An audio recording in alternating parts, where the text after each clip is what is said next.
এবার পেহেলগ্রামে প্রবেশ করছি আমরা।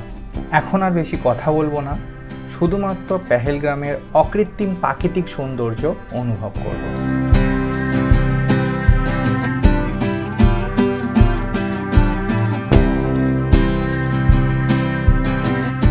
গাড়ি থেকে নেমে ছবি তোলার পারমিশন পাইনি আমরা।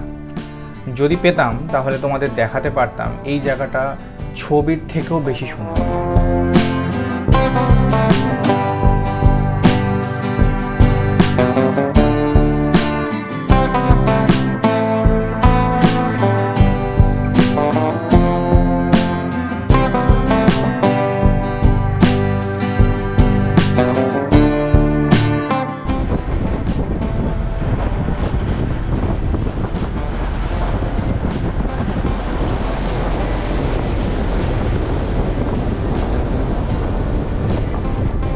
ঠিক এই জায়গাটার একটু পাশেই একটু এগিয়েই ছিল অমরনাথ যাত্রার বেস ক্যাম্প। মানে যারা ওই অমরনাথের পথে যায় আর কি, তারা এই রাস্তা ধরেই, এর পাশের একটা রাস্তা ছিল, ওই রাস্তাটা ধরেই আর কি অমরনাথের দিকে যাত্রা করে।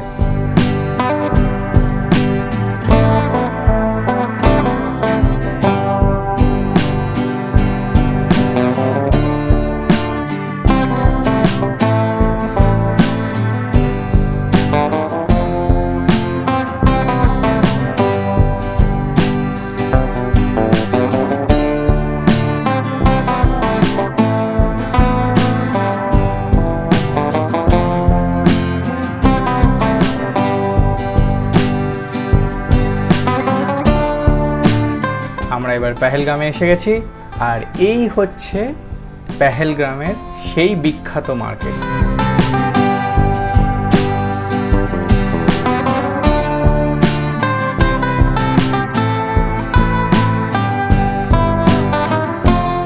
ইতিমধ্যে আমরা হোটেলের সামনে চলে এসেছি, আর এটা হচ্ছে আমার হোটেলে ঢোকার আগে ঠিক সামনের ভিউ। বোন লোকেশন দেখে তো আলাদাই খুশি।